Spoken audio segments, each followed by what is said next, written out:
Welcome everybody to the latest episode of the Landsmeet, my brand new experimental interview-based Dragon Age podcast where I bring on new guests every episode and talk about Dragon Age. Today I am joined with Inquisitor Megwyn. How are you doing today, Megwyn? I'm good, how are you? I am doing great. I am excited to talk about Dragon Age with you. So let's just Me too. let's just get straight into this, Megwyn. What does Dragon Age mean to you? It's my favorite game. Yes. It's definitely like a comfort game for me. So I always replay it when I'm like feeling down or just in the mood for it. So my dad actually introduced Origins to me. He was like, wow. "Hey, I think you'd like this game," and he was right. I was in like middle school, I think at the time, maybe early high school. Yeah, I used to play it all the time, and I just had this like crappy little laptop that I would just play it on, and it means a lot to me, especially since like I had found it kind of in a bad time in my life too, like mentally. It's just always been a comfort game for me. Absolutely. I would say similar to me too. When Inquisition came out, I was going through a rough time, and that game, like just escaping into that universe, it was the best possible time for it to come out. You know, and that's what I love about these games is when you might be suffering without lost friendships in real life, or things might be getting you down in the real world, whatever, and then you have these experiences in this game that just take you away from that. It's amazing. It's truly beautiful that BioWare create these games with all these characters, and they can really help just escape for a bit, or just to delve into these other characters. It was, for me, it was similar to, it was just like when I had no friends, I had all of these amazing friendships in Dragon Age, and that's what got me through 2014. Yeah, definitely. It's the storytelling and the character design, both in like their appearances and personality, is amazing to me. I usually play video games for the story and the characters. I don't know what it is about BioWare's characters, but they just hit all my check marks. Yeah, I don't know if you get. I don't attach that many characters in games as I do in BioWare games. You know, like I just think of like Liara Tassoni or Liliana or Alistair. And then in other games, I can, like Life is Strange has got a few good characters, but I don't attach to them as much as I do in Dragon Age games and BioWare games, you know? I watch a lot of like Let's Plays on YouTube and stuff, so like I've seen a lot of games and I usually watch them because the story and stuff, but I would agree that like none of the characters really like hit me as well as like the BioWare one. I went into this with Nunzio and Christina, and I think it's just because there's so much real life things and aspects of people's real life in these characters that it's a way to relate to them. Like, you know, David Gader, he based a lot of his story about being gay with his family on Dorian, and therefore Dorian is just powerful. I love Dorian. Yes. Dorian is like my best friend every time I play Inquisition. Absolutely. He can't not be. He's so fabulous and amazing. He's amazing. I love Dorian so much. Definitely one of my favorites, yeah. Do you have a favorite Dragon Age game? Okay, so my boyfriend's asked me this before, and it changes every time. It just kind of depends on whichever one I'm playing, I think. Like whichever one I'm currently playing at the moment is my favorite. So like sometimes Origins will be my favorite, or Dragon Age 2, or Inquisition. Like they're just all so good.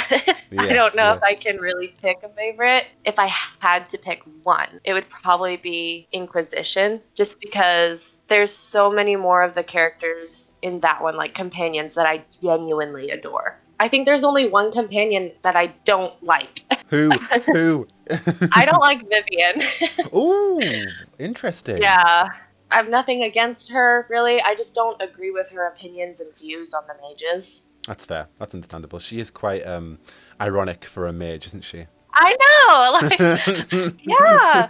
I feel like everyone loves her, and like that's great. If she's your favorite character, I have nothing against you or that, but she is definitely my least favorite. I love her because of just the banter she has with Sarah and Cassandra. The chemistry's amazing, just hearing them all bicker at each other. That was my first party in Inquisition, and I loved it.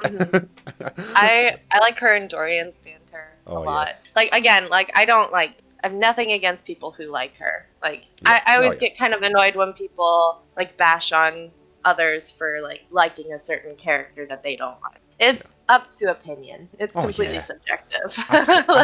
like that's the most ironic thing. Like, these games are made to be enjoyed and celebrated by so many different people for so many different reasons. Because me and you could create two completely different characters and have amazingly different playthroughs. And it's just so ironic that the fandom or people in the fandom could be like, well, you must not like Solas, or you have to love this character or this character. It's like, no. You know, there are so many different characters and choices and consequences for a reason. Because you're not supposed to like everyone, you know? You're supposed to have different opinions. That's supposed to be great, and we should all celebrate that, as opposed to being like... You know, I, for example, I don't like Blackwall, but I love Solas. And lots of people are like, well, they're both liars at the end of the day. Yeah, but I love Solas for many other reasons than just that. But it's okay if you don't love Solas, because guess what? You're probably going to be able to kill him in the next game, so go ahead.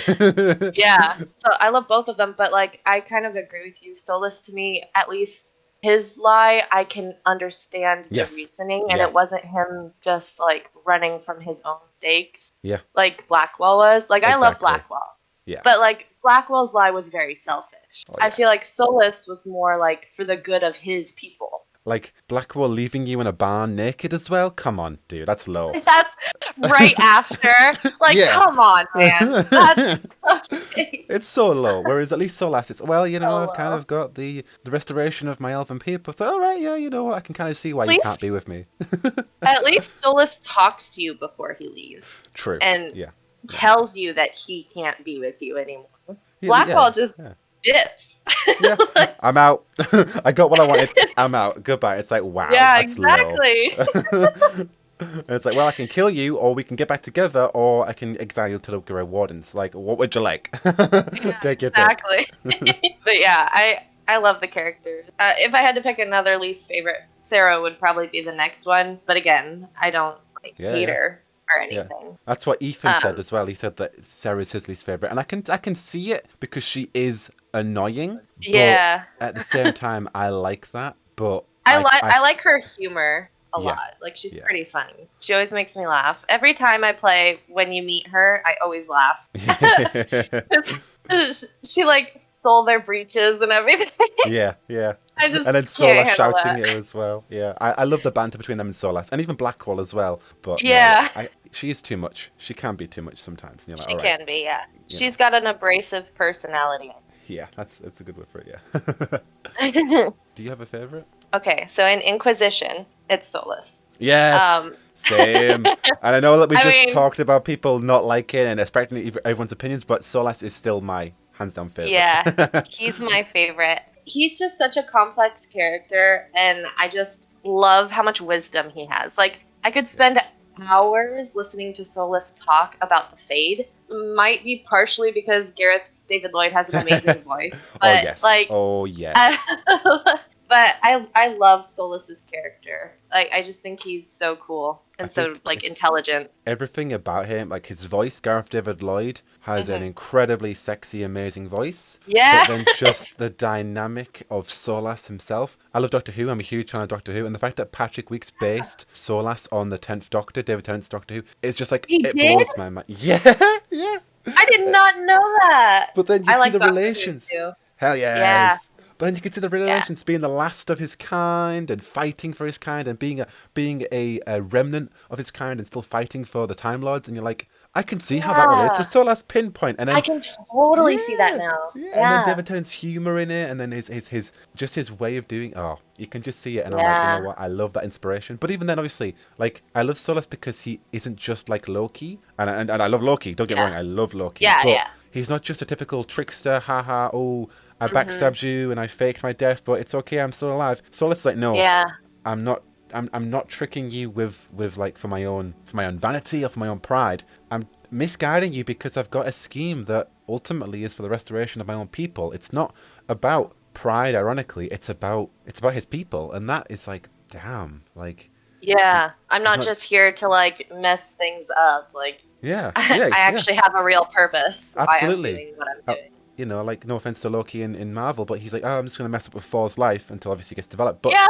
Solas is like, no, I'm here to save my people. I'm not here for myself. I'm here to restore my, everything that once belonged to me. And that's like, I have okay, a goal, and yeah. if that gets in the way of your goal, so be it. Yeah, literally, literally. And Yep. and excited. And I don't want to get too hyped because I don't know what BioWare could do, but I'm excited to see where that could go. Could see it going in Yeah. so many different ways. Something that I hope where it'll go, I do hope, like many of the fans, I'm sure, I do hope that we can redeem him in some sort of way, Yeah. because I feel like it would be such a waste of a good character to just kill him, you Yeah. know? Yeah. Like, Yeah.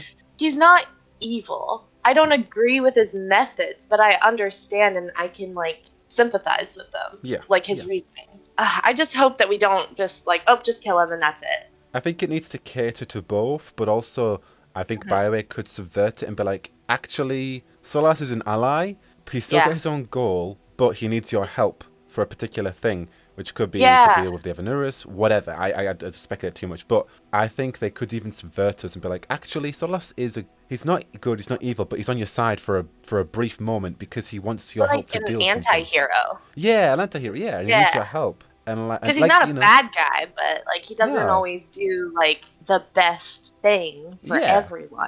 It's like Logan in Yeah. Dragon Age Origins. He, you could see him as bad, but ultimately he didn't want to kill himself because with Kaelin's command, he wanted to save himself and a part of the Grey Wardens and his army. And he, you can flip Logan, to join the Grey Wardens at the end. They could do something like that with Solas. I don't know, but I think it is naive to think that Solas is the be-all, end-all antagonist of Dragon Age 4 because of all these things that are being set up, but also because BioWare like to subvert the narrative. Because Solas is an amazing character, and whether we love him or hate him, just to have him be like, you know what, I need your help, and this is what we're going to do, and this is what is the threat here, because this is bigger than both of us. Let's put down our goals, our ambitions, and deal with the Blight, the Evanurus, Mafal, whatever. I just think that would be a big subversion. I think that'd be amazing, honestly. I definitely agree with you. I think that he might be the antagonist in the beginning, but I think like halfway through or towards the end, it's going to be someone else. Absolutely. Or something else. Like, I don't think he's going to be the antagonist for the whole game. Yeah, because it's what they always do, You think that the mages and the Templars are all right, and then boom, that you need to side of them, or Logain, and then boom, you can choose if Logain or you want Alistair to die, And in Inquisition, was there really a twist? I think the biggest twist was Solas being Fenrir. Yeah, it was. The fact that Corypheus is definitely evil, but Solas is Fenrir, and you got to deal with him next. So they always are subverting something, and I would definitely like that to be Solas again, because I love Solas. But I can understand for people who don't like Solas, it will be annoying. Yeah. That's why I suppose BioWare do need to cater to the people who do want to kill him. I think they should have it be like a decision that you can make where you can kill him or do something where he's out of the picture. Yeah. Whether it be like stealing him away or killing him or whatever. Or you can redeem him. I think that's probably more up BioWare's alley anyways. Yeah, absolutely. Like, they don't usually only have one option. It's usually a couple of different choices. You're right. But also, how the hell would we kill him anyway? Right? That's what I was saying. It's either going to be kill him or seal him away like he did the Evanurus or something. Yeah. Give him a taste of his own medicine. Yeah. He can turn people into stone. He can petrify them. How the heck do you even approach him without dying? Oh my goodness. How do you He can kill all of us if he wanted to. How do you outmaneuver the elven trickster god? It just can't be done. Unless it's some inner feud like Mafal or the Evanurus, or they gang up on him or whatever. Come on, he's already done that. He's already beat them all. So yeah, maybe it would be something like you team up with the Evanurus, and then they kill him, and then later they betray him, so then you have to deal with them without him or something. That would be cool. I would be down for that too. I would be like, oh crap. Well. This is just, the consequences of my own actions. I deserve this. So I suppose, speaking about Dragon Age 4, what is something that you would like to see in the next game? Again, I'm not very original here. I'm probably very similar to a bunch of people, but I really hope that they kind of bring the origin stories back. Yes, I agree. Because that was one of my favorite parts of Origins, aside from Alistair. Yes, I love Alistair. He's my favorite. Yes. I just think it's really cool, and because like the games are RPGs, Yeah. you're meant to like role play as a character if that's how you want to play. I just feel like having that little bit of a different origin story is cool because then it also adds to the replayability. Absolutely. Of the game. And I guess they kind of had that in Inquisition too a little bit. Like whenever you pick a different race. I always play an elf, so I'm always a Dalish, but like I just kind of wish that they were more gonna be like origin stories, because I actually went and played like every beginning before you went with Duncan in Origins just because I was curious what they would to be see like. what is absolutely. Yeah, and then I didn't necessarily finish the game with that character, but I wanted to see the beginning, and I think that's cool. To experience it, you know, I love that, and it's one of the biggest things I want right now, and I know that I've talked about it in every single video, but the potential is there. You know, we're going to a new continent, we're going to a new place. The next character is apparently a nobody. Okay, cool. So we're not going to have a set background like the Inquisitor or Hawk, where it's you're escaping the Blight, or you have an anchor and you need to be attached to the Fade and the Divine and the Conclave. This is, okay, you're a nobody, you are dealing with an elven god or whatever. That is, the plot is apparently about demons, dragons, darkspawn, and the Dread Wolf. So we're going against big, huge threats. How the heck is a nobody going to do that? And you know, who are they going to be? It's the perfect time in the games now to go, okay, Origins back. We're going to a continent. Okay, you got Tevinter. You've never seen Tevinter, so here are brand new Tevinter factions that you've never seen before. We're going to Navarra. Cool. Here's the Mortalatasi. We're going to Antiva.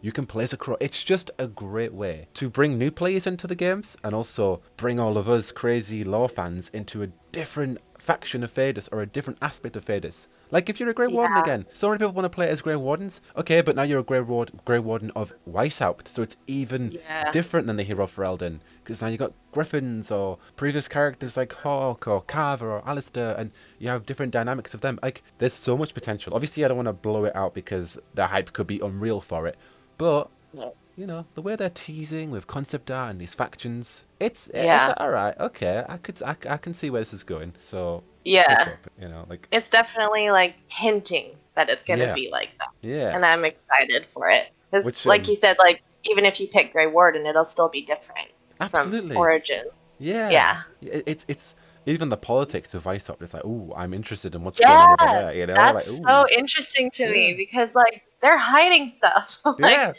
Griffins they're hiding or whatever. Everything. Yeah, so give us it, you know. And then like Antivan Crows, they are screwed at the moment. They need more talons. Okay, new hero is a talon. Awesome. You get to see the hierarchy of the talons and the crows and how they're going to deal with the Qunari. Or you're a brand new faction in Tevinter. Amazing. You're in Manrathis, the capital of the Tevinter Imperium, and you get to experience all of this new kind of lifestyle with this cyberpunk magic feel. It's crazy. It's so cool. And then even if it is true, the Executors, if the concept art is alluding to that, that's a brand new faction that we know nothing about other than Solas is scared of them or he's cautious of them. That's just a completely enigmatic option available to us right there. Yeah. And the only other thing that we know about them is that they investigated the Inquisition, but we don't know anything. Yeah, and they're allies for the moment, but soon they may be the enemies. So it's like, okay, you know, so...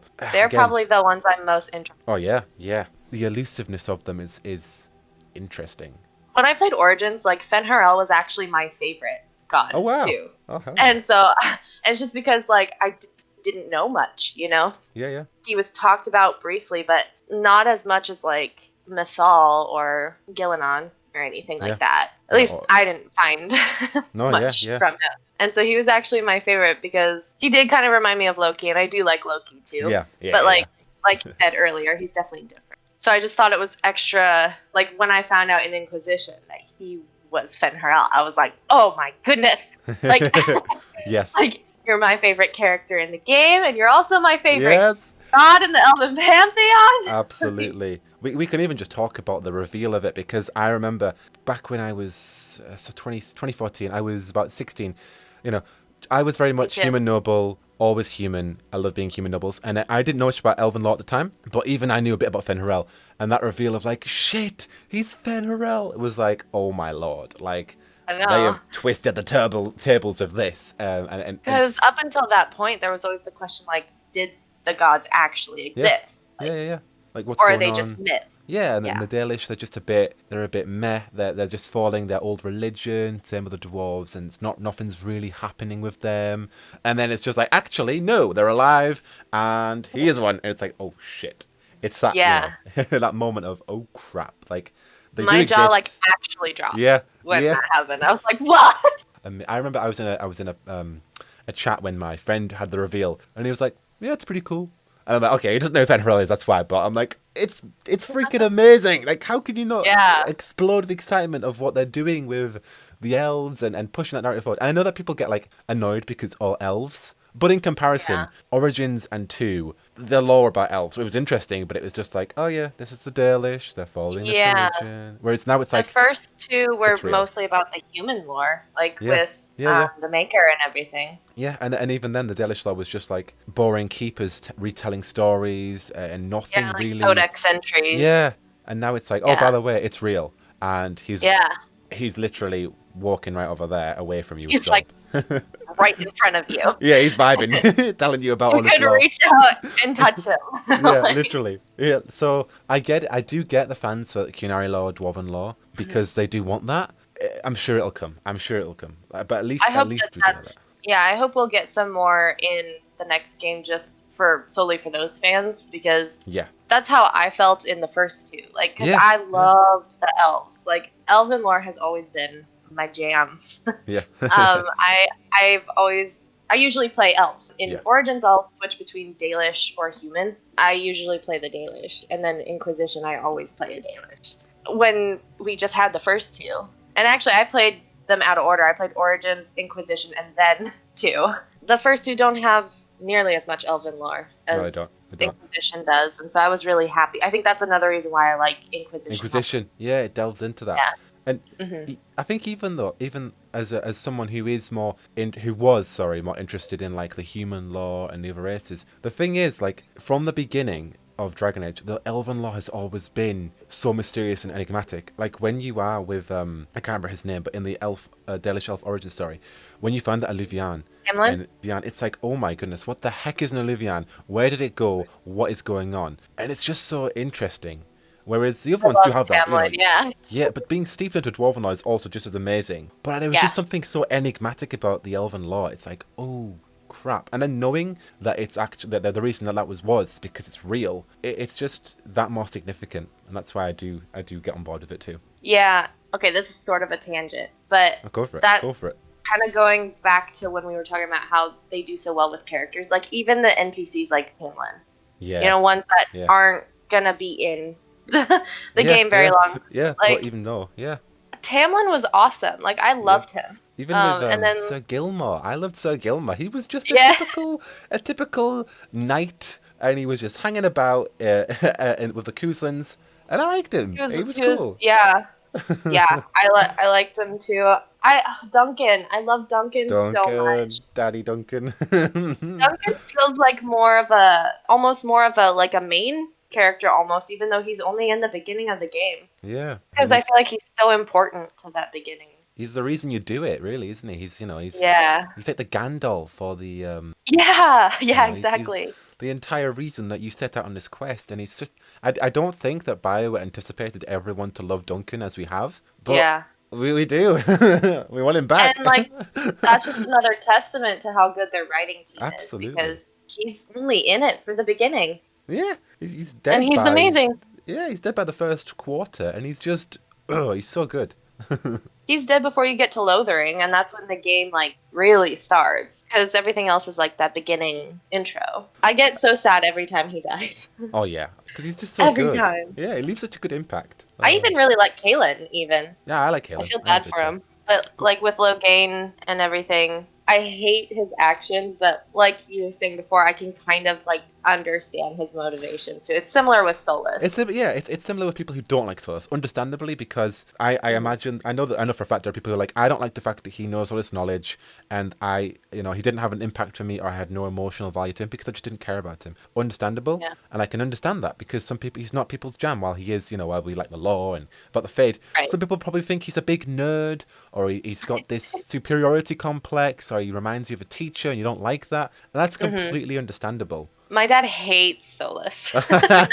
What does he think of him? He thinks he's a pompous jerk. Yeah. I'm just Understandable. like, I mean, I can understand why you'd think that. Yeah. But I love him. He's a pompous jerk, but he's a lovable pompous jerk. Exactly. Like, honestly, to be fair, like when I first played the game, I kind of had that impression of him at first too. Like, Oh, yeah. I was like, oh, is this just gonna be like one of those know-it-all characters that annoy me? But like, I don't know, man. Something about him. Fell in love with him as time went on. Yeah. Love that character. I think in modern day he would definitely be like the caramel latte's turtleneck type. I'm kind of like that, so that's probably why I do like a little bit. I do like Solas as well, but yeah, no, he definitely is that. I remember seeing him for the first time, and being like, oh, okay, so you know a lot about elves, but you don't like elves at the same time. Interesting. And then That was always confusing. Yeah, I know, but then every main plot would revolve around him. Like, oh, actually, he brings a lot into the story with the orb and finding Skyhold and all this knowledge. I'm like, oh, actually, yeah, I love this about him. Ooh, interesting. And then I think I do like him regardless of being an elven god or not. I did like him because of that. But then the fact that he also is an elven god is a huge leap forward in, okay, yeah, I definitely love this character even more. Just added to it, yeah. Yeah, it added a completely different layer. And I do wonder, though, like, if the community would be as lovable about him if he wasn't Fen'Harel. I do wonder. I would have loved to have seen that reaction. Say if, like, that ending, the Inquisition's ending, was cut off for Trespasser and we didn't see what happened to Solas until Trespasser. I would have liked to have known of how many people would have romanced him without knowing he was Fen'Harel. Really, I think that would be interesting to see. Yeah, actually, that's a really interesting question. I don't even know if I would have, because my first playthrough, I romanced Cullen. And then, like, I went through on YouTube and I found some other characters' romance scenes, because I like to see the things if I don't plan on doing them. Me too. And his was one of the ones I watched because I didn't think I would ever want to romance him. And then I watched it, and his romance is so good. Yeah. I was like, oh my god, now I have to romance him. My second playthrough, knowing that he was, after the reveal, I was like, I need to romance him to see what the hell happens in that romance. And it's like, oh shit, Yeah, I definitely, like, I don't know if I would have romanced him if both watched it on YouTube and also known that he was Fen'Harel at the end. That's something that, like, going into the next game, like, I want to avoid every kind of social media just so I can romance these characters and go through the stories and then try the alternate ones without knowing the big reveals, because the reason that I romanced Solas was because I knew he was, but if I didn't know that, I romanced him anyway, that would have been amazing for the reaction. It would have been heartbreaking, but then amazing. So I assume there's going to be someone who's going to betray us in the next game. It's Dragon. Oh, yeah. So I'm kind of expecting it to not be a mate. Yeah, me too. I think it could be the Qunari woman. If she's going to be in the game, I think she might be like, okay, I'm going back to the Qun now. Goodbye. I don't know, but have your heart broken by your Harley Quinn. Yeah, absolutely. So I think it could be, but I don't think it'll be a mage. I think if it's a mage this time, it's like, all right, okay, we see where this is going. I'll be like, I saw this coming. Yeah, like, looking at the elven mage apostate. Yeah, because there's jokes in the fandom that it's always the mage, because it has always been. It has been. Morrigan, it was in the last Anders, 3. Solas, Morrigan, Anders, and Solas. Yeah. So it's like, all right. Like, so I'm kind of hoping and expecting that they won't make it mage this time. Yeah, and I wonder how it's going to be, because Morrigan, she did tell us she was leaving, so it wasn't a betrayal. It was, okay, I am leaving. By the way, just so you know, I am leaving. Right. So that that was at least, it wasn't okay. It was like, oh no, where's she gone? I'm going to find her. But it was okay. By the way, I'm going.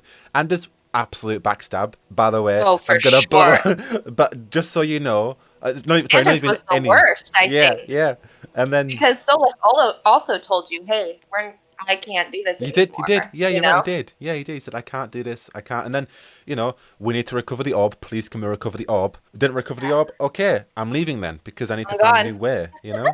Literally. I mean, he even hinted that he might leave anyways, like at the beginning, because he was like, "Oh, I think I'll stay," and you're like, "Oh, was that in doubt?" Like, yeah. And he's like, "I'm an apostate, mate." Yeah. Like, I'm not welcome here, so why would I stay? So exactly. Something that's going to be exciting is the hints in the next game of who's going to betray us. And I know that whenever we get character reveals or a trailer or whatever, it's like, okay, who's going to betray us? I love the Qunari over here. I love these new dwarfs. But, ultimate question, who is going to betray us? Right. It's caught me off guard every time so far. And I don't know why. Oh, because it's happened 3 times. So, like, with Morrigan, my first playthrough, I didn't do the ritual because I was romancing Alistair, and I didn't like the idea of her being with Alistair. And then she left me, and I was actually like shocked. I was like, oh my god, she actually left me? Wow. Like, okay. And then Anders' betrayal, it hurt so bad. Oh, yeah. I was romancing him at that playthrough, too. Yeah. And so I was like, wow, you freaking lied to me. Absolutely. Like, what the heck? And then, like, Solas's, it was a little less, like, surprising because I had seen the romance already. Yeah. But, like, also he told you. Like, he was upfront with you at least. That's another reason why he's my favorite. He communicates. He does. And even in the romance scene, I think it's so beautiful. It doesn't need to be, a typical romance scene, because that exchange right there is literally what, in essence, a romance scene is. He left Llewellyn bare. There was an exchange, and it's just the emotion and the romance behind it. He was going to tell Llewellyn he is Fen'Harel, but at the last second, he dipped out because he realized that if he didn't do that, he would stay with her. And it broke his heart to leave, but he had to because of his own unselfish goals. And that's why I love him too, because he isn't just a typical, like Blackwall, romance you and leave you. Right after the sex scene. Yeah. Like, yeah. Wow, okay, dude. Yeah, he's actually has so much weight and emotion behind him. While it feels selfish in the moment, I think it's fair to say it's selfish for Saul Llewellyn to want to be with Solas because he wants to save his people. He wants to do his own thing. And I get it, the emotion there, and he wants to be with Llewellyn, absolutely. But also he has a deed that he wants to do, and that is saving his people and restoring their time. And I think that it's just so much emotion. I love it. It's just anything, yeah. Yeah, I agree. He's completely selfless. Yeah, like, if anything, he's giving up his personal desires and everything to save his people. Yeah. And, like, that cutscene, like, I mean, does part of me kind of wish there was, like, a more physically intimate scene? Yeah, part of me does. Oh, yeah, absolutely. But at the same time, like, that cutscene was so intimate on an emotional level, and it's almost better for him, at least. Yeah. It is. For his character, I think a more, like, emotional connection is more important than, like, a physical one. Yeah, and I get it. Obviously, you do want a physical one with him too, because he is an attractive elven god, and, but at the same time, I love that BioWare can do both. You could have your full-on physical attraction Iron Bull romance scenes, and then you can have your Josephine or Solas moments where it's just emotion. It's just, and that's what I do want more in Dragon Age. I said in my recent video that I wanted platonic relationships, but I mean, like, I just want there to be emotionally intimate. Yeah, emotion there. That's what I want to see. Like, I'm a Josephine romancer, and I always will be, because I love the romance just of it and how sweet. It's just a Disney princess romance. It's just absolutely beautiful. It's kind of like Cullen's, because Cullen's, like, there's a sex scene in it, but his is also very, like, sweet. Like, it's sweet. Yeah. It's got that lovey-dovey aspect to it, where it's like, oh, we kissed, it's so cute, we kissed, Yeah, exactly. And I want more of that too. I do. I personally don't just want romance scenes where I want characters where they're absolutely for it. Go ahead and do that. But for me, and how I personally would like romances, I want more of that emotion and that deep connection. Yeah. I think Inquisition was a really good start to that balance, because you had characters like Bull, who were all about the physical connection. Yeah. And then you had characters like Josephine and Solas, who were more emotional connection. Absolutely. And I would love to have more spectrum like that. Absolutely. Not everyone's really into the physical stuff, Yeah. Like, personally, I'm not. Yeah, I'm personally not. I prefer, I think it's great, it's fine. But at the same time, I'm more into the emotions of it, in my opinion. But, go ahead if, absolutely go ahead for the physical stuff with Iron Bull, and absolutely. And I think, and that's why BioWare were great, because they cater to a lot of fans. And, as you say, in Inquisition, like, even Cassandra, hers is very intimate, because she's only been with one guy prior. And that just shows how intimate this scene is. And the poetry, it's adorable. It's adorable, absolutely adorable. I haven't played that one, but I've watched it, and it's a good one. It's funny, honestly. But she's so cute. Like, she is. She's very cute. Her little cutscene with Varric, where he writes her that book, like, I love that cutscene. It's so cute. Her little smile when she gets it, she's so excited. And then she's sat there reading it on the little, is it a tree stump? Yeah. Cassandra warms my heart, because you expect her to be like this, like, insane badass. Yeah. Which she is. She is a badass. But she's also romantic. Yeah. Yeah. she's like also human with emotions. She's not only a badass. Yeah, And she I she love wants that. romance. She seeks romance. Why would she? She's wanted relationships probably all her life, but now she has the opportunity to get one, and she seeks after it, and that's amazing. Especially when you consider what her life was like before the secrets. Like, she said that her uncle treated her like a doll, where like she Yeah, couldn't, like, she probably didn't get much human interaction if yeah. she was being like kept away all the time. And she literally was made tranquil at one point. So Yeah. if you imagine, like, bloody hell, she had quite a life where why wouldn't she want to settle down and be romantic and have someone who cherishes her for what she is? Like, it makes sense that she Yeah. would want that doll. Everyone wants someone to care about them, whether it be romantically or platonically. Like, Yeah, I think just people in general just need that at least one person who's absolutely. like their connection. And it doesn't even need to be romantic. It can just be friendships. Exactly. It It can can. just be friendships, yeah. And yeah, and that's again, that's just what Dragon Age and BioWare are all about. With Garrett and shooting bottles at the Citadel to smacking Iron Bull with a stick because he hates demons. I love that scene too. Yeah. The cutscenes in Inquisition are just top tier. I love like They all are. of them. The banter. It's a great chemistry of characters, and that's why I had so much hope in the next game, because this is the team that made them. This is the team Yeah. that created these chemistries, and I know that we're going to get even more of that, and they're going to subvert those characters. We've had, for example, the male Qunari as Iron Bull. Now we might have a female Qunari rogue, or we're going to have a female dwarf. I would say mage hybrid, because I think that we could see something like that with Velta and her Titan connection.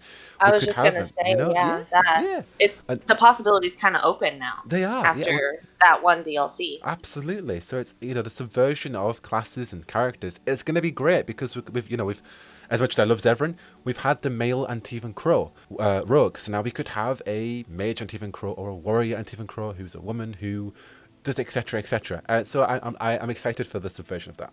How excited are you for the next game? Would you say? I'm counting down the days. Like, Yes. I've been waiting since Inquisition came out, and I Yep. finished it. Yeah. Like, Same. Yeah.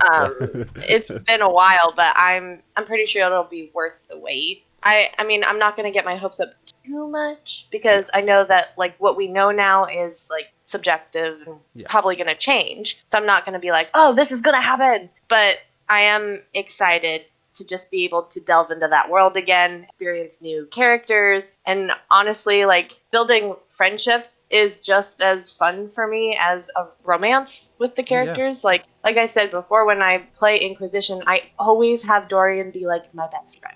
Yeah. And I just love having those connections with the characters. So I'm excited to like have a new batch of characters to get to know. Yeah, and then also see some remaining ones like Dorian. Like, I think Fenris is a big contender for the next game because of just. I love Fenris. Yes, I love him. I love his direction that Nunzio and Christina gave of him, because I thought he was alright in Dragon Age 2, but I do love his current canon and what they've done with him recently. I love that Fenris. I love Fenris. Anytime, I mentioned before, when I first played 2, I romanced Anders, but now pretty much every time I play, I just romance. Yeah. He's so good. And 2 has the thing where like they were on a rush and everything. And they still managed to create amazing characters. I'm not advocating. Yeah. I'm just saying, like, despite 2's difficulties, BioWare still managed to create some of the most well-loved Dragon Age characters. Blows my mind how amazing it is, having only been in development for what, like 18 months, was it? Yeah, something like that, yeah. It was such a short amount of time, and the game is so good when you consider how little time they had. I would say 2 has the best pacing with its arcs. Mm-hmm. I agree. Its acts. How friendships and relationships develop to this point in this act, and then it continues. And that's an amazing system, and I love it. It's great, and the going through the years as well is so good. Yeah, I thought it was really cool to have like a game where technically your character was like 6 years older than when you started the game. Yeah, and the relationships have changed since then too. I love that. The developments in that game are amazing. Seeing Evelyn grow from a widow to the strongest guard captain in the city. It's amazing. And that she loves, and like, she's happy again. Like, love to see that. And then like Fenris, as long as you don't like be a jerk and turn him over to his Which flavors. is Like the he worst gets, choice you could do. yeah, he gets his like salvation and his like he gets to finally like feel freedom, like real freedom for the first Absolutely. time in his memory that he can Yeah. remember. Just all the characters. I love Isabella too. Oh, I Like love she Isabella. gets a She's great yeah. redemption arc, I think. She does. She does. She's my main romance for Dragon Age 2. I do love Isabella's character, and I hope to see her again. She's got a pirate ship. She's up north Yeah. anyway. Why not? You know. She's one of the ones I hope come back for the next game. Yeah. I love that, like, so when I first met her in Origins, I was like, oh, this character's kind of funny. She's pretty cool. And then you get to learn that feat from her if you're, like, a rogue, which I usually was. In the second game, they just completely, like, built more on her. She's one of my favorite characters in the whole series. Absolutely. It's the same with Meryl as well. Like, obviously in the Dalish story, and then they just completely changed it for the good in Dragon Age 2. And I do love the fact though, that your hero Ferelden could have met Meryl, and then Hawk also has Meryl. I love that, because it's just the ties. Oh, yeah, I love the ties. That's what I'm excited for in DA4. Obviously, no expectations, but like Dorian and say Hawk or Carver or Bethany or I love Carver too, and Bethany. I love both the twins. But like having these characters that we've seen in previous games, but having a different connection to our new hero is something that I'm excited to see. Going on the connections thing, like with Cullen is a good example too, because he knows the hero of Ferelden if you play a mage. He knows Hawk. And he knows the Inquisitor. He knows everyone. He's a C-3PO. He's in every game, and he at least has a connection to them in some regard. I do kind of hope he's not in the next one, though, just because I feel like his story's kind of been... Other than the serious voice acting shit, I think, regardless of that, Cullen's story is done. I do like Cullen. I do too. I enjoy his character a lot. I love the memes too, pasta hair. but I do think that his journey has ended. Yeah, I wasn't even considering the voice actor. I mean, if I'm taking that into account, then I definitely agree. Don't want. They could hire a new one, you know. I think they could. I mean, they did with Anders. They did with Anders, exactly. So I you know, they could do that, but it's just a case of, is there much room what for else him? would he do? What else? Yeah, you know, it's cool to see him again. It'll be really cool. It's a great, like the thing I have with, I love to see returning characters.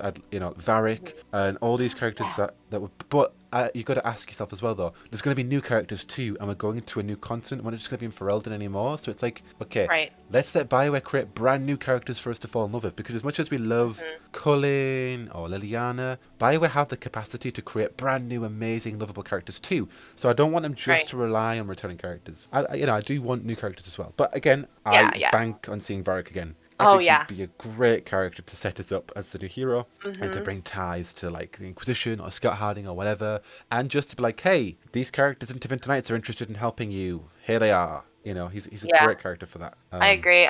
I was actually watching your stream when that video came out on the Game Awards? Was it the Game Awards? Yeah, Game Awards. When the video came out and we heard his voice, I was like, yes, Varric, yes! Oh, I was so excited. It's not Dragon Age without Varric these days, I think. I think I know, yeah.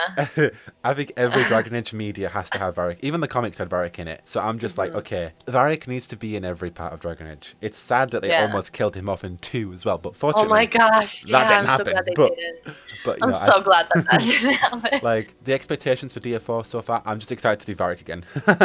Yeah, who doesn't like Varric? Like, he might not be your favorite, but I don't think anyone hates Varric. How can you, even how could you not? Yeah, he's just so lovable. He's very lovable. He did get a different direction in Inquisition, where I suppose he kind of fears the Inquisitor a little bit, but he's a little bit more skeptical. But I think they changed that because he was Hawke's best friend, and I think that BioWare wanted Varric to still be Hawke's best friend, but also have a relationship with the Inquisitor. So I do appreciate that as well. You know, they can't just make Varric the Inquisitor's best friend and also have it to be Hawke's best friend. There's a different dynamic, but I like it. You know, I like that he's Hawke's best friend. Yeah, but I also like that he's friendly and well, I mean, depending on how you play. For the most part, at least whenever I play, he's at least like friends with you, kind of like almost like an advisor almost. Absolutely. Especially when you find out who Corypheus is. Because then he's like, Yeah, oh, hey, I've dealt with this before. absolutely. Oh, hey, by the way, I've been there. I've done that. Here's the perfect person to do it. So yeah, I do wonder what Varric's direction will be in the next game. Like, what relationship he will, if he does have any relationship with our next hero. If it'll be like, I think if before a nobody, it'll be more like Ragtag, more like Hawk, whereas Yeah. less than the Inquisitor, where he was a little bit like apprehensive of the Inquisitor. So yeah, I'm just honestly, I'm just excited to see what new dynamics we're gonna have with the new hero. Me too. Whatever that will be. I'm excited for all of that. Anything that has to do with characters, I'm Yeah. so into. What are your hopes for the next hero? I do like the idea that it's going to be like nobody again. Yeah. And I'm excited and hopeful that it's just going to be a good origin story, you know? Please. Which origin would you like to choose, given the concept arts we've seen so far? Every single game that's come out, I've always played a rogue first. But Inquisition really got me into mages, playing mages. So I don't know. It'll probably be one of those two, whichever one has like those factions. I'll either be like Antivan, Pro, sounds interesting, or somewhere in Tevinter. Yeah. Just because we've heard a lot about Tevinter, and I want to see what it's really like, because we hear a lot of slander for Tevinter. Oh, yeah. And while Tevinter's not perfect, I'm sure not everything that the South says is true. If Dorian's a testament to anything, it's that there can be good people there. Yeah. Even just the lifestyle of it, I'm excited to see. I think that it's got a very obscure picture of it. The people in Fadis in the South do have this, oh, it's scary, it's the worst place ever. I think we're going to get there and everyone's going to love it. I think we're like, nah, the South sucks. So this is where we're at. This is the best place to be. I genuinely think.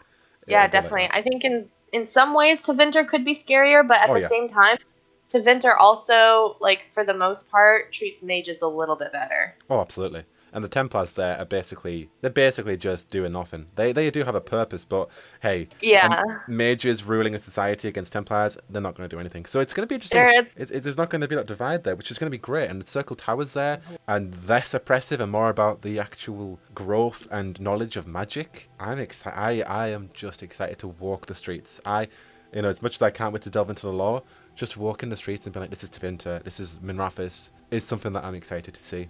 And take it all in. Yeah, me too. It's such a stark contrast to Ferelden and Orlais. Yeah. That it's going to be so interesting to see. It really is. It's like, I imagine from an aspect, but this is a real life aspect, I imagine it's like comparing like the north of England to London, or like comparing the rural aspects of America to like New York. It's just, we've been in Ferelden, it's all villages, it's all little hamlets and towns, and it's all pretty and hills and nice, and that's nice and all. But then you get to Minrathous, and it's a gigantic cyberpunk city where it's founded on the ancient Alafan, and everything magic goes here. It's like, okay, yep, I can see why I prefer this. So I imagine lots of us will love Ferelden and have, we'll enjoy that. But it's going to be so different that I think it's going to be amazing. For me, Ferelden will always hold a special place in my heart because Origins was my first one. Yeah. I love Ferelden, but I'm so excited to see Tevinter, especially with all the new concept art and everything. It's just interesting. It's going to be cool to see a new environment. We've had Ferelden 3 times as well. Like, yeah. I love it. It's based on my own home country. I love it. But at the same time, I want to see Tevinter.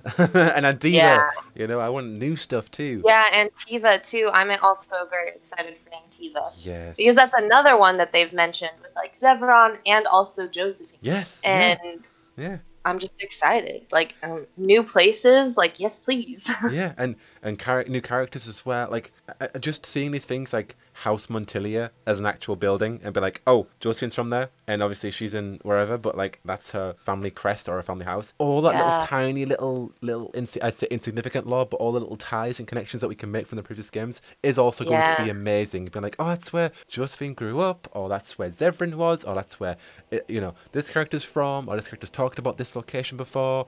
Even when Varric is the Magister in that building. Yeah. Varys is a character introduced in the comics, and now she's here in the flesh, and it's going to be exciting. I'm excited to see. Yeah. I think something I that do hope defines. she's a companion. Yeah, oh yes. Either a companion or just like an advisor who's Or constantly an there. advisor. Or Yeah, just yeah, someone, yeah. an NPC who's always at the hub, whatever the new hub will be. Someone who's just Hmm. always there, ready to talk to and delve into. Like, I don't know too much about the comics because I haven't really read too much, yeah, but I've seen some of your videos on them. And so I know a little bit. And then Dorian also mentions her a little bit in Inquisition too. And she yeah. just sounds so cool. And she's referenced into Winter Nights as well. So it's like, okay, Dorian and May are hanging out together. It's like, okay, Hmm. so when we see Dorian in Dragon Age 4, can we also see May with him too, please?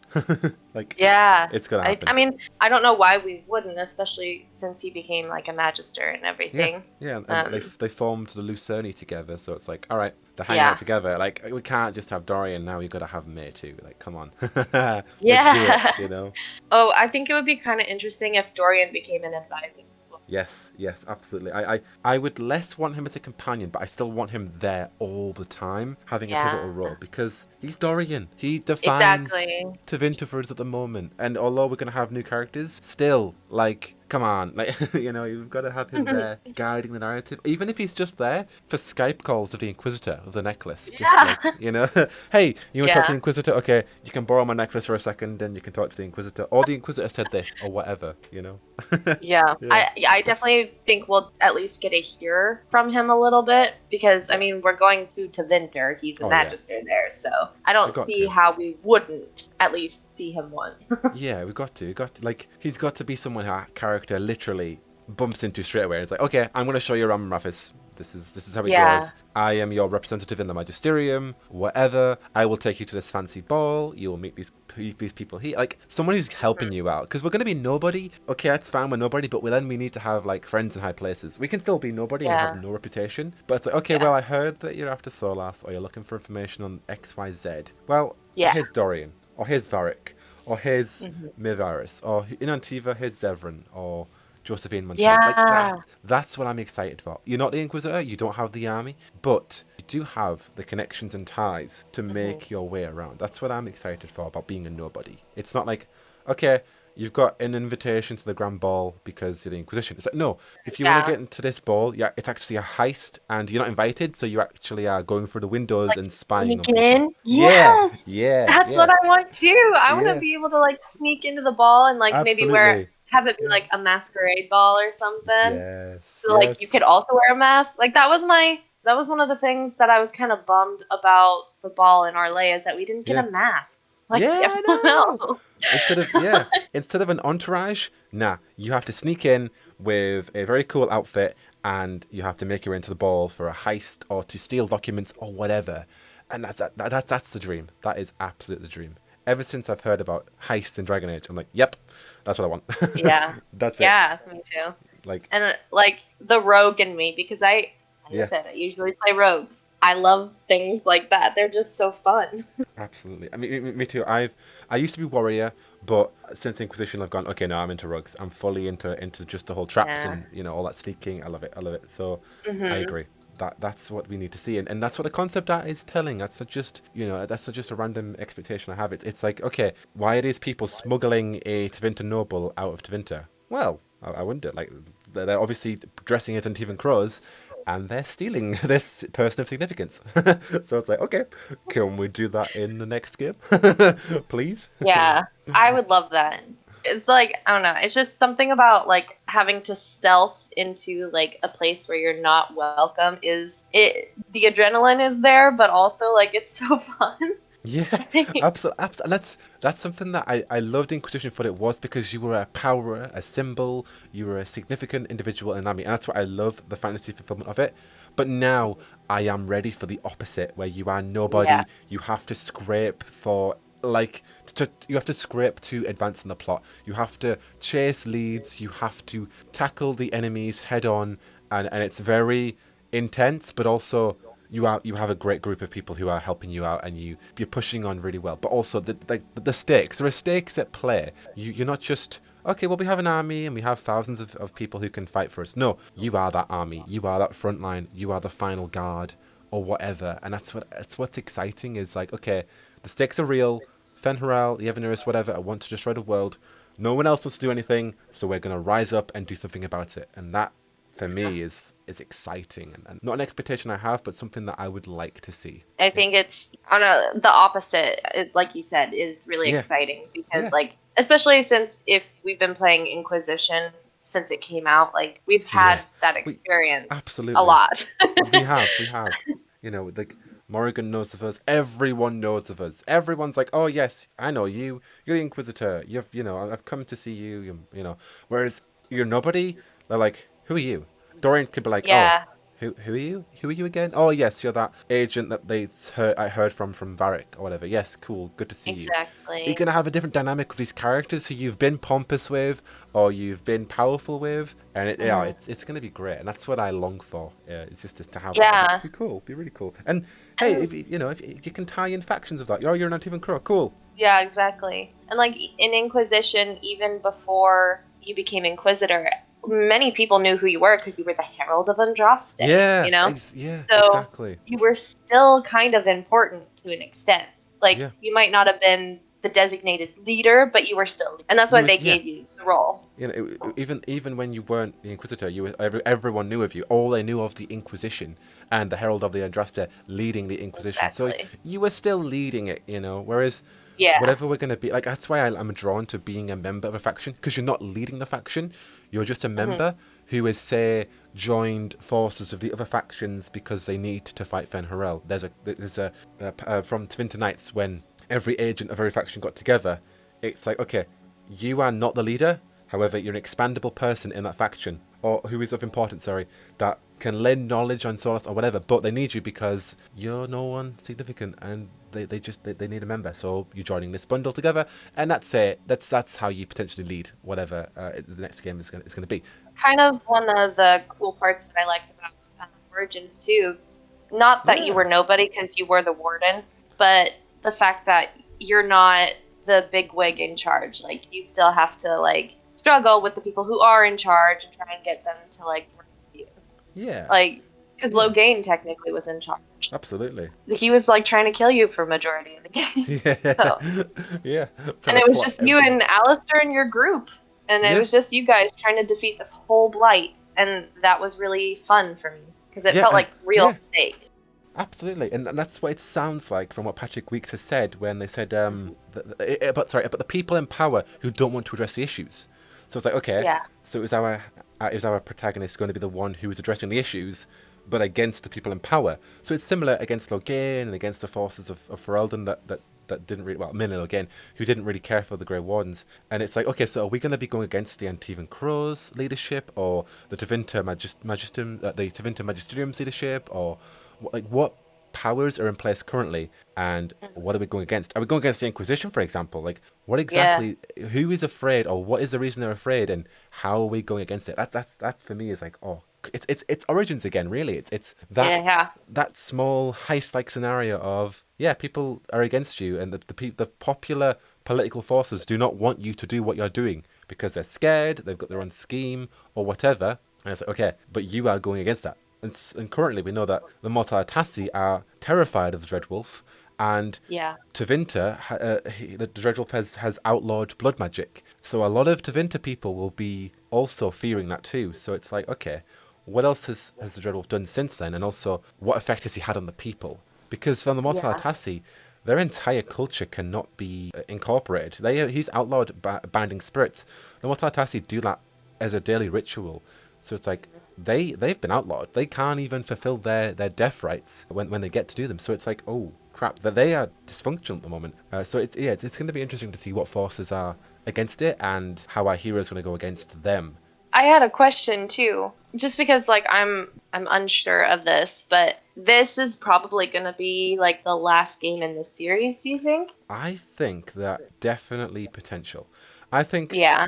I know people probably won't like to hear this, but putting aside my own pursuit of my channel as well, I think that given the 9-year wait it's going to at least be, it would be wise for it to be the final game and then have expanded DLCs Yeah. just because of how long we've been waiting and the chapters that's been going on and the reworks. So I think it depends. I don't want it to be. I should say I don't want it Yeah. to be the final game, but I don't I either. I think just the realism of live service, now single player, and the reworks that they've had, and the creative directors that have left, and now that you got a rework of that. I trust the team absolutely, but I don't trust the EA corporate people who are telling them to do this and then do that and then not do that. So yeah.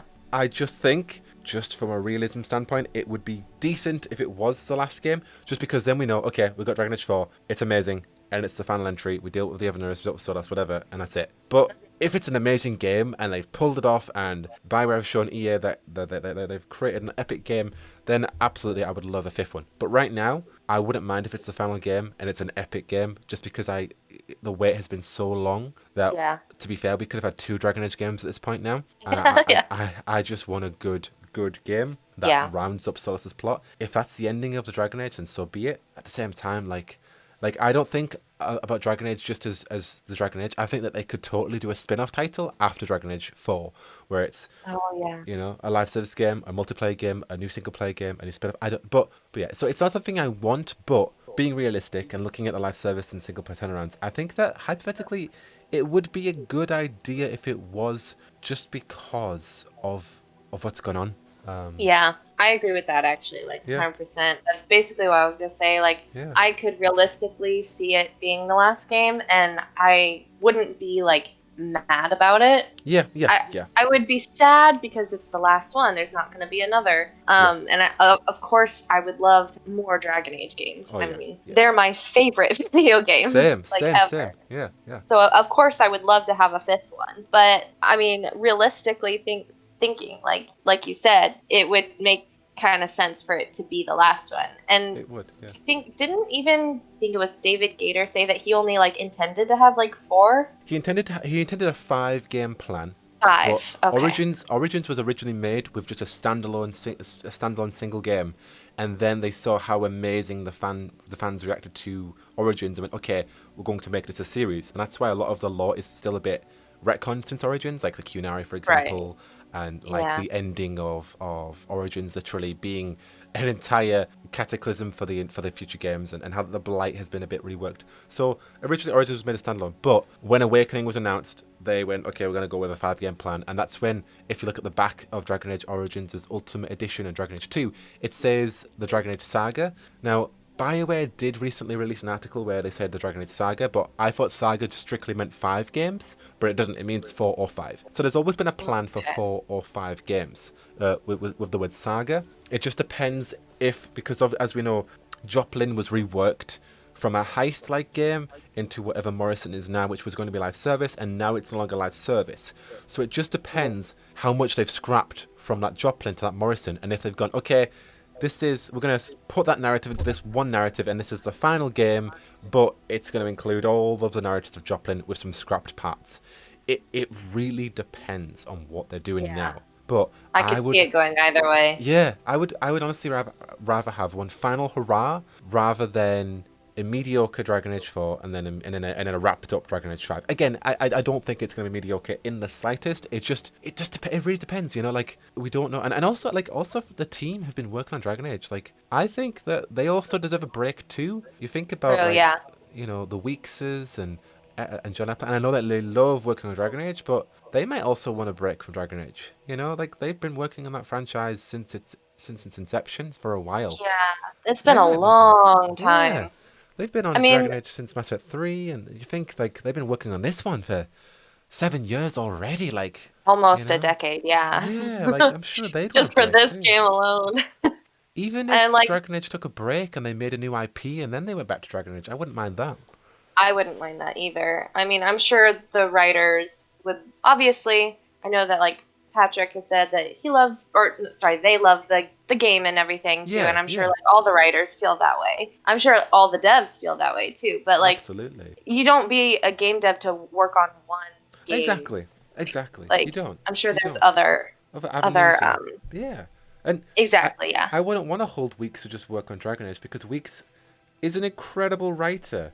They're amazing. They've done the best Mass Effect DLCs. Well, they've written some of my favorite characters. They wrote Solas and Bull, right? Yeah, and they wrote Miranda Lawson, who she's not my favorite anymore, but she used to be. But that was one of my favorite Mass Effect characters. They've wrote Mord and Solas, they've worked on some of the best. I wouldn't want Weeks just to be locked into BioWare for the rest of their lives. I know that they do write books as well in their spare time, but still, Yeah. like, Weeks could work on imagine if Weeks worked on the Elder Scrolls, for example. They could do an Oh my amazing job. goodness. Like, I They don't would just want do to say, awesome. yes, I don't just, for the developers themselves, like, and I'm sure just as much as the fans, they love Dragon Age. But even me as a creator, there are times I'm like, do I really just want to create Dragon Age videos? I'd like to work on Mass Effect videos too. So, I imagine that there is a little bit of that too. So I ideally would love more Dragon Age content. Absolutely. That's why I'm excited by a potential Netflix show, and I love the comics because I am just in awe of any content. Absolutely. But at the same time, just being realistic, I wouldn't mind if this was the final Dragon Age game, and then BioWare can focus on the next Mass Effect, whatever they're going to do with that. Yeah. Yeah, part of me really would love another Dragon Age, but also, like we were talking about, the writers are amazing, the devs are amazing. I also would like to see what other kind of fantasy games that they could come Yeah, up with too. yeah, or a new IP, So, or a yeah. Jade Empire 2 was a long rumored in development BioWare game, and unfortunately it was scrapped. But that's an incredible universe there that they haven't touched since the 90s or the 2000s, sorry. And it's like that IP has hundreds of fans behind it, but obviously with Dragon Age and Mass Effect, it's like, okay, they have to do the next Dragon Age because it's obviously they've teased it. But Yeah. if they worked on that, like, that'd be amazing to see. Or a new Star Wars game, or a bunch of IPs that BioWare and EA have a hold of. They could do Yeah. incredible stuff. Even a new Star Wars RPG. Everyone is vying for a new Star Wars role-playing game. I doubt BioWare would ever do one again. But the Knights of the Republic has been accredited as one of the best Star Wars experiences ever. And I know that the team Yeah. behind Dragon Age and Mass Effect could do an amazing job of that. So it's, Oh yeah, I agree. as much as I love Dragon Age, I also wouldn't mind seeing what else the team could do. And I would love to follow that too. So, yeah, like, I'm not saying it's something that I want, but just being realistic, it would be Yeah. bittersweet. It would be bittersweet. There's pros and cons to it. Yeah, absolutely. But like right now, like, to be fair, right now we have no game, and the amount of scare and I should say fearing and scapegoating that it has of Dragon Age is doomed and BioWare are dead. They're not dead. They're gonna be fine. But Oh, they're not dead. yeah, but living in that fear and seeing a lot of mainstream YouTubers do that for good reason. Well, for some good reason. A lot of it is fear mongering. They have like points. They have some points, Yeah. But living in that with no game right now, any Dragon Age game is good. And if it's the final game, so be it. But at least it's a game. You know what I mean? Like, Yeah, exactly. Yeah. at least it's a Dragon Age experience that we can enjoy and go, hey, it was the final game, but at least we enjoyed it for what it was. And that's Dragon Age done. Cool, loved it, had a great journey, whatever, Yeah. And but, if it's the last one, I know I'll just continue to play them. Yeah, Forever. We're still playing Inquisition 7 years later, like, it's still learning bits about these games and dissecting codexes and seeing what they mean, and Every time I play any of them, I find something new still to this day. Absolutely, yeah. I just finished Dragon Age 2 again recently, and I found new stuff in it that I hadn't seen before. And I was like, I've been playing this game for like at least 5 years now. Yeah. Yeah. How am I still finding new things? Absolutely. And you find different love for different characters too. Like, I dare say this because of how wrong I was, but when I first played Inquisition, I didn't like Cole. And I played it again. I love Cole. I love Cole. But that's because I didn't side with the Templars and I didn't get to experience his raw character. But when you do the Templars and you get that connection to him, I loved him. But there's so many things that you learn when you play it again and again and again. I'm excited for that with DF4. I think there is too much room for a final Dragon Age 4 game in the narrative. I think there is so much more room in the narrative for the end goal that I don't know if it would be crammed into Dragon Age 4 unless they did lots of DLCs. But I think that the narrative now is it's got a little bit ways to go before it reaches its end. That it might be too crammed in DF4 for where they do need a Dragon Age 5.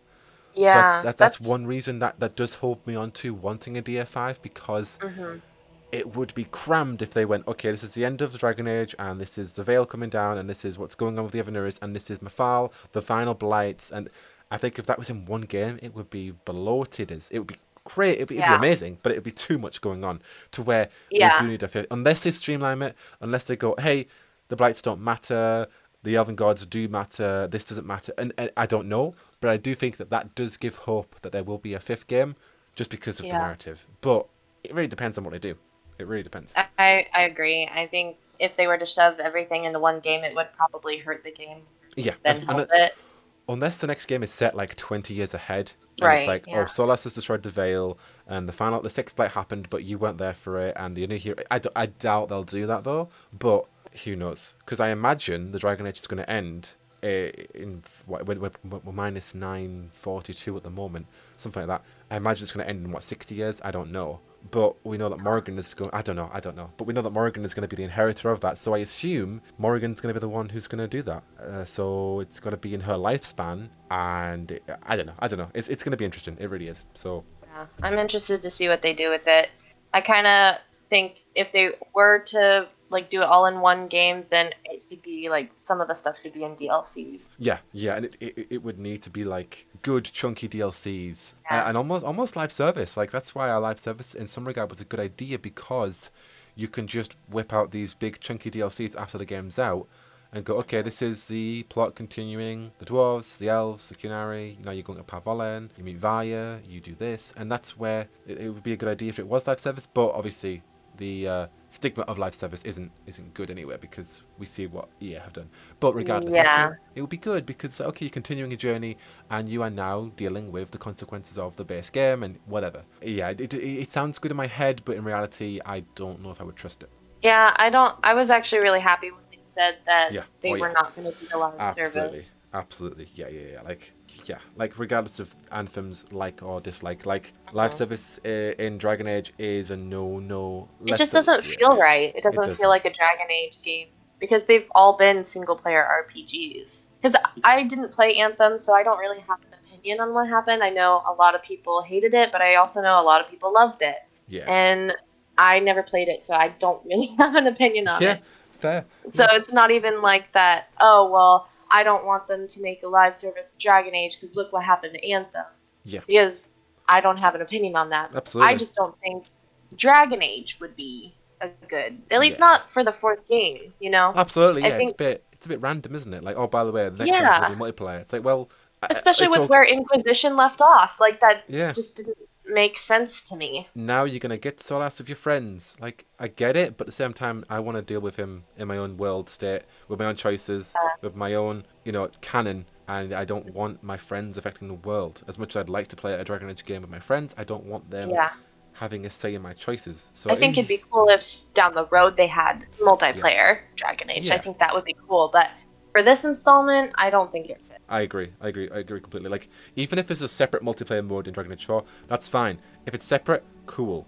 And if they want to do a Dragon Age MMO when the Dragon Age is done, or they want to create a live service Dragon Age title now that the Dragon Age has been, it's a spin-off, whatever, go for it. But at least for this next 2 games, whatever games we're going to get, and that story about the Blights, Solas, whatever, that needs to be single player. Keep it single player. Yeah.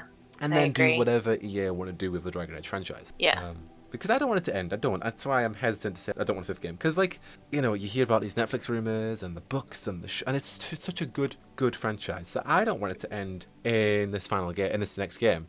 I do want it to continue. But look at Mass Effect. The trilogy ended, and now they are spinning it off again in the future. So who's to say the Dragon Age would be dead after the 4th game? It doesn't have to be. It can just be a different age, a different story, a different take. What about so many different things it could do. So I don't think that if this is the final game in the story, I don't think Dragon Age would be dead. I think it would continue because EA know its success. It's not as successful or popular as Mass Effect, but even so, it's still a good $1 million franchise that I think isn't going anywhere. There's still a lot of people, I mean, us included, we count, who love this game. Like, I mean, this game takes up so much of my life. I mean, you have a whole job around it, basically. I think that the game's a little too important for them to just drop after this last one, or whichever one the last one is, 4th or 5th. I think, and like we've said before, having a multiplayer after the story is done, I would be totally fine with. Absolutely. I'm a little skeptical on the TV show just because Netflix adaptations aren't always the best, but I really enjoy the Witcher one. Me too. So Me too. I'm hoping they'll pull a Witcher and not a Wings Club or Sabrina or whatever. Oh, can you imagine a Dragon Age soap or a Dragon Age CW show. You know, okay, guilty pleasure. I like watching CW shows, but could you I imagine just mean, a Vampire Diaries, but it's Dragon Age? yeah, Oh, follow it. Oh, actually, I'm actually down for that. A Solar Valen from the start, building up to that yeah, reveal, and then it's a will they, won't they romance, whole seasons on it, and the then it's whole, eventually. I'm down yeah. for it. What do you what would you think about them like doing like what they did with I think it was Demon Souls where they like revamped it with like Oh, Origins or oh, something. that's something that I think I need to make a video on because I know that everyone. I get comments every single video. Please talk about a Dragon Age remaster. I think it would be Yeah. amazing. I think looking at the sales of Mass Effect trilogy, people, so much of the fandom or so many people in the mainstream fandoms go, Mass Effect sucked. The ending was crap. Whatever. That game Hmm. sold was one of the best sale. Was one of the best major sales that BioWare have made in recent years. So whatever the Yeah. controversy was in Mass Effect doesn't matter. That game sold buckets and has been a great turnaround for BioWare currently. I Hmm. think that should be a poke to EA that, hey, they don't need to remaster all Dragon Age games because there have been different engines, and I think that if they Yeah. go to touch Dragon Age 2, people would ask for more. It wouldn't just be Right. remaster it. It would be, okay, change what you could change. So I think that just a Dragon Age Origins remaster would be amazing, and it would sell like hot candy. It would be I agree. it would Yeah. be it would build hype for the next game. It would Hmm. be a great investment. It would Hmm. and I think even the Mass Effect Legendary Edition, it wasn't much from BioWare. It was actually made by a third party company. So if BioWare get the same team to do that, and they do it for Origins. It would be the best thing right now for the community. Honestly, it would bring back a lot of Origins fans. It would bring back a lot of joy and hope for Dragon Age 4. It would revitalize the series in a lot of directions, and it would bring back a lot of hardcore fans who don't like Inquisition or 2, but they loved Origins.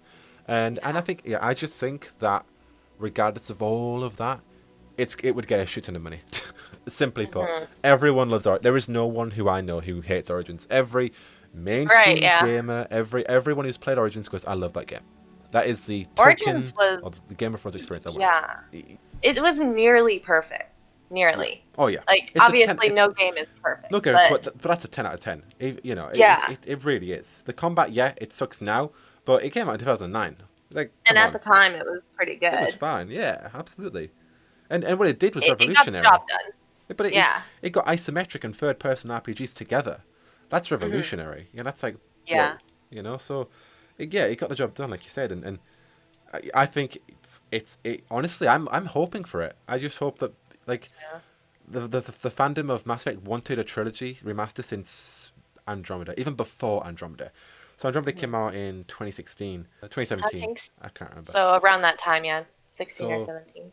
Mass Effect 3 came out in 2013. So people were asking at least for 7 years for it to finally get announced. So it's like, when would they do it? Do they have the resources right now? Anthem has just they stopped Anthem recently. Do they have a team that could get behind it? And when would it come out? But I honestly, I really hope that they're thinking that right now. The recent earnings call is going like, okay, Mass Effect did really well, so Dragon Age. So I do hope that.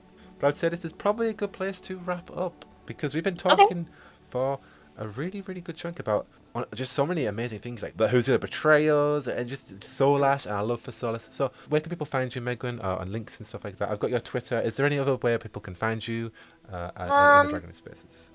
I'm mostly just on Twitter. Yeah. I don't really go too much else, but I do have like my email and my website in my Twitter bio if anyone wants to like commission me or anything because I do commission stuff. But Absolutely, yeah. Guys, check out Megwyn's art. She has commissions. If do you have commissions available at the moment? yeah, I do. So yeah, you go, guys. If you want any artwork done, check out Megwyn, and she has commissions going at the moment, so you can totally get booked. But guys, I just want to thank Megwyn for coming on for so long. I really, really appreciate this. It's been Yeah. amazing.